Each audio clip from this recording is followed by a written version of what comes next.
Bismillah, statement Al-Quran syifa sebagai obat. Apa itu syifa? Itu dulu. Ya, apa itu syifa? Saya ingin selalu bergerak dengan pemahaman yang jelas. Ada ontologi, epistemologi, dan aksiologi. Kita arahkan ke dasarnya dulu, ontologinya. Quran surah ke-17 Al-Isra. Ya, di ayat yang ke-82. Allah memberikan statement tentang syifa di situ. Ya, paling kiri agak ke tengah sedikit. Wa nunazzilu minal Qur'ani ma huwa syifaa'un wa rahmatul lil mu'minin wa la yazidul zalimina illa khasara. Wa nunazzilu minal Qur'an, dan kami turunkan dari ayat-ayat Quran itu, minnya tab'id, menunjuk pada sebagian. Jadi nanti ayat Quran itu punya banyak keutamaan. Setiap ayatnya itu keutamaan pedomannya ke A, keistimewaannya bisa A, nanti yang lain bisa B, bisa C. Ada terkait dengan penyakit, ada terkait dengan kesuksesan, ada terkait dengan karir, dengan macam-macam. Ya, itu bimbingan yang kompleks dan sangat luas. Nah, ada sebagian ayat Quran itu yang ayatnya memberi petunjuk langsung berfungsi sebagai syifa. Ya. Wa rahmatul lil mu'minin, ada ayat lain berfungsi sebagai rahmat. Tapi ingat, lil mu'minin, bagi orang-orang yang yakin, tanpa ragu. Jadi kalau kita ingin berinteraksi dengan Al-Quran, kaidah pertamanya jangan pernah ragu. Ya, Quran surah kedua ayat 2. Dzalikal kitabu la raiba fi. Semua isi Al-Quran akan jadi petunjuk hudan lil muttaqin, bagi orang takwa, syaratnya la raiba fi. Jangan ragukan sedikit pun. Anda ragu, Anda tidak mendapat manfaatnya. Oke, sekarang kita kembali. Apa itu syifa? Syifa sering diterjemahkan dengan obat. Ya, penawar. Syifa sesungguhnya punya arti yang lebih luas.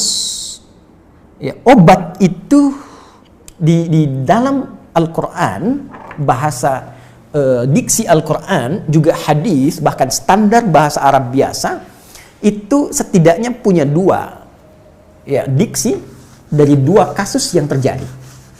Ya.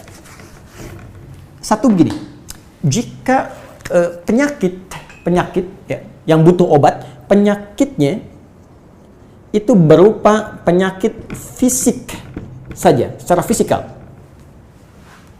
Misal, saya katakan misalnya sakit gigi, fisik ya, fisik saya yang kena. Kemudian sakit perut, sakit kepala. Itu penyakitnya disebut dengan daun. Daun. Oke? Penawarnya, obatnya disebut dengan dawaun. Ini. Baik kan? Ya. Karena itu ada kalimat begini yang disandarkan pada Nabi SAW, likulli da'in dawaun. Di setiap penyakit fisik itu mesti punya keyakinan pasti ada obatnya. Tas ya? Nah, yang kedua, ada jenis penyakit terkait dengan fisik juga, tapi sudah melewati batas-batas dawa. Jadi ini menggunakan obat medis standar, ya, ini susah. Bahkan sebagian mengatakan, dokter mengatakan, wah ini nggak bisa nih, udah give up gitu kan? It's impossible, ini nggak mungkin, ya. Jadi sudah give up di sini, ini udah nggak memungkinkan. Nah. Atau yang kedua, penyakitnya tidak terkait dengan fisik secara langsung, tapi ada yang terkait dengan aspek-aspek psikal, ya. Secara psikologis, penyakit hati, iri hati, dengki, dan dendam, dan itu juga berpengaruh kepada fisik, tapi sudah melampaui batas fisik. Orang iri hati kan fisiknya terganggu, kayak enak makan, kan? Ya pusing, tidur, bahkan tidur pun masih nggak enak, ngigonya juga masih dengki juga, gara-gara kamu nih tidur, masih keluar kalimat itu, ya nggak enak kan? Dan nggak mungkin berobat mencari dawa, nggak mungkin. Ya, silahkan cek ke rumah sakit, ada poli dendam, poli iri hati, nggak mungkin. Ya, yang ada poli gigi, poli mata, kan? Ya, poli iri hati, poli dendam, nggak ada, poligami nggak ada di rumah sakit. Anda nggak mungkin menemukan itu. Ya, nah maka penyakit yang lebih lekat kepada aspek non fisik itu seringkali diistilahkan oleh Al-Quran dengan kata marad namanya, maradun. Ya, penyakit hati. Karena itu ketika Allah menyifati orang munafik yang hatinya bermasalah, Allah tidak menyebutkan kata daun, tapi menyebutkan kata marad. Silahkan cek di Quran surah kedua Al-Baqarah ayat 10. Fi qulubihim marad. Ya, di dalam hati mereka ada penyakit. Hati yang di sini bukan hati fisik ya. Ya, tapi sumber kehidupan kita. yang ditetapkan oleh roh. Nanti ketika fisik itu mulai sempurna selama 4 bulan jadi mudghah.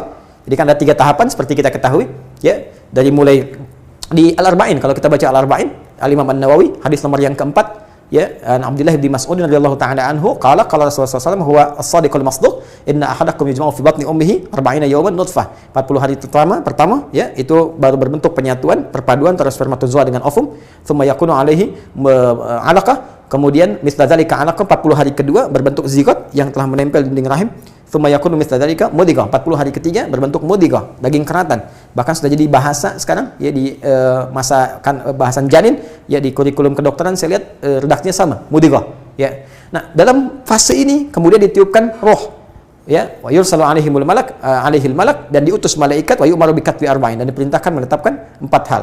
Nah, saat ditiupkan roh ini, itu terjadi kemudian penyatuan antara fisik dengan roh. Itu ada di Quran surah ke-15, ya, ayat ke-28. Ya, wa idz qala rabbuka lil malaikati inni khaliqun basyara min salsalin min hama'in masnun fa idza sawaituhu wa nafakhtu fihi min ruhi. Jadi roh masuk ke dalam jasad seseorang, ya, ke dalam fisik seseorang. Ketika sudah masuk, dia bisa bernafas, kan? Ada kehidupan, unsur kehidupan. Karena itu nafas terambil dari bahasa Al-Qur'an.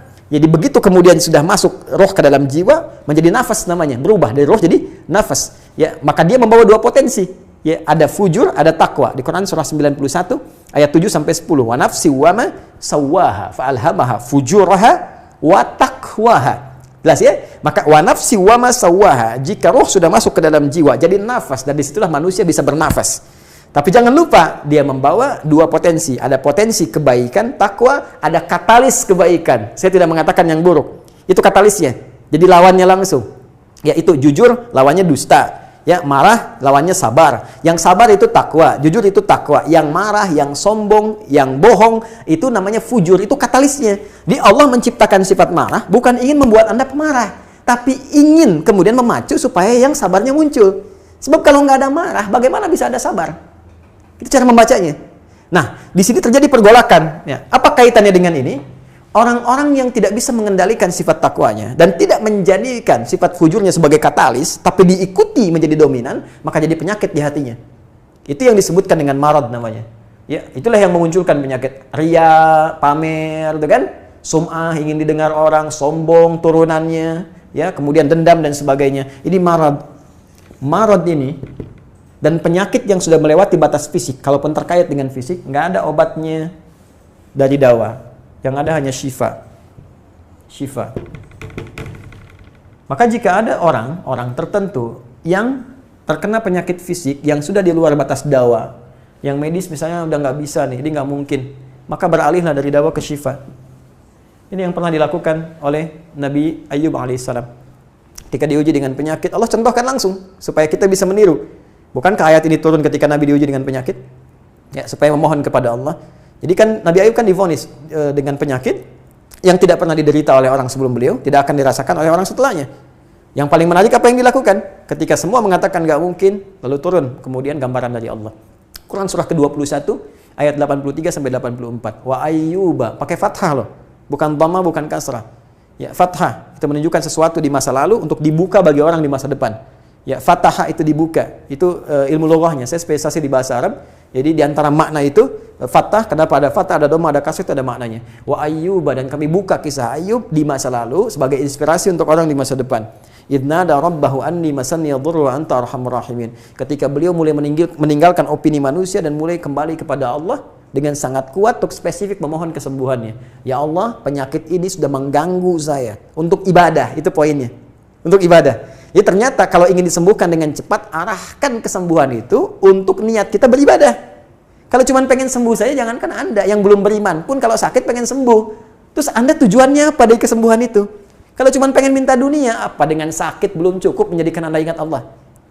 Maka arahkan permohonan itu untuk kesembuhan supaya punya niat ibadah. Ya Allah, saya pengen sholat lagi. Ya Allah, saya pengen ke masjid lagi, pengen tahajud lagi. Mohon ya Allah, penyakit ini sudah mengganggu saya tahajud, saya pengen sholat lagi. Wa anta arhamur rahimin, sedangkan engkau yang paling sayang kepada saya. Kalau yang maha penyayang saja tidak menyembuhkan saya, kepada siapa lagi saya mesti memohon? Nah, tahu apa yang terjadi? Begitu kalimat itu muncul dengan penuh kekuatan, keyakinan, visi yang benar, memanggil Allah dengan panggilan yang sangat halus, lembut, ya, terasa ke dalam jiwa, Maka jawabannya tidak menunggu lama. Fastajabna lahu fakashafna ma bi min dhurrin wa atainahu ahlahu wa mithlahu ma'ahum rahmatan min indina wa dzikra lil 'abidin. Lihat ujung ayatnya. Kami langsung sembuhkan penyakitnya. Kami singkapkan semua rasa sakitnya. Kami kembalikan semua yang dia rasakan rugi. Biaya obatnya diganti dengan rezeki yang lain, kesulitannya dihilangkan, datangkan dengan yang lebih baik. Dan yang paling dahsyat lihat ujung ayatnya. Wa dzikra lil 'abidin. Kami jadikan inspirasi, pengingat bagi hamba-hamba Allah yang soleh, yang diuji dengan penyakit yang serupa, maka amalkan amalan Ayub untuk mencari syifa. Ya, maka ini ikhtiarnya. Termasuk syifa, bisa mengobati penyakit hati. Nah, lalu sekarang apa terapannya? Karena disebutkan ada ayat-ayat Quran berfokus sebagai syifa. Ya, ini yang digunakan sebagai zikir diantaranya. Apa itu? Tadi saya sampaikan Al-Fatihah. Ya, itu lengkap. Al-Fatihah itu disebut syafiyah. Surah syafiyah, surat penyembuh. Silakan Anda buka semua kitab tafsir. Di antara fadilah surah Al-Fatihah, kisah pertamanya adalah kisah seorang kepala suku di Arab yang digigit kalajengking. Bayangkan, kalajengking Arab pada saat itu. Ya, dan sudah kena racun dan sulit, orang semua sudah give up, ini nggak mungkin. Ya, apa yang terjadi? Ditemukan sahabat Nabi, secara singkat diketahui, ditanya ada yang bisa menyembuhkan, mereka berkata Allah yang menyembuhkan, tapi kami bisa berikhtiar. Dipanggil mereka, dibacakan Al-Fatihah sekali bacaan, tanpa diulang-ulang, tanpa pakai alat-alat tertentu, tiba-tiba syufia disembuhkan sampai diberikan hadiah berupa beberapa kambing. Tapi mereka, mohon maaf izin, Ibu Rektor dan sebagainya, mereka khawatir jadi gratifikasi. Dibawalah kambing itu kepada Nabi, disampaikan, boleh nggak makan dari sini? Jawab Nabinya apa? Dari mana kalian tahu kalau surat itu bisa berfungsi menyembuhkan? Al-Fatihah. Tapi gimana cara baca Al-Fatihahnya? Karena dulu orang sekali baca sembuh, sekarang orang 1000 kali malah nambah penyakit. Apa yang salah?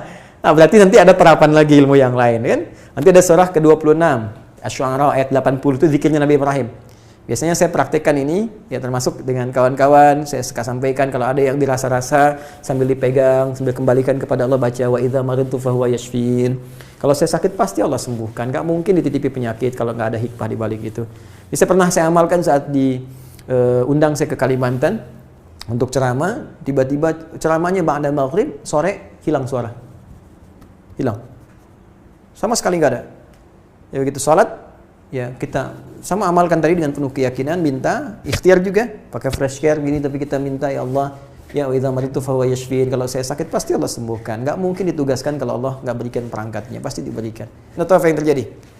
Begitu ngimamin maghrib, suara keluar, serak-serak basah.